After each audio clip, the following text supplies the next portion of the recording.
నమస్తేనండి. నేను ఈరోజు ఉత్తరాఖండ్ అక్కడ ఉన్నటువంటి యమునోత్రి టెంపుల్కి వచ్చానండి. ఒకసారి చూడండి, ఆ వ్యూ చూడండి ఎంత బాగుందో.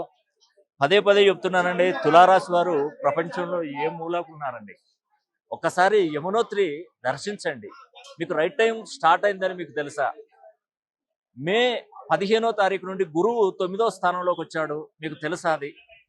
మీకు ఆ యొక్క పరమశివుని అనుగ్రహం కనుక దక్కినట్టయితే మీరు బండ్లు ఓడలు అవుతాయి, ఓడలు బండ్లు అవుతాయి అనే ఒక సామెత తెలుసు కదా మీకు. అలా ఖచ్చితంగా మీరు మంచి ప్రయోజకులు అవుతారండి.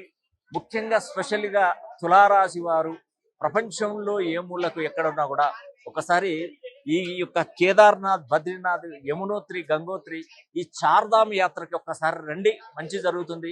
ఆ భగవంతుని యొక్క ఆశీస్సులు మీపై ఉండాల్సిందే తప్పకుండా. నేను చెప్పిన నా మాట మీకు ఫలిస్తుందండి. ఇక్కడ ఎంత అద్భుతంగా ఉందండి ఈ ప్రదేశం. అసలు చూడడానికి రెండు కళ్ళు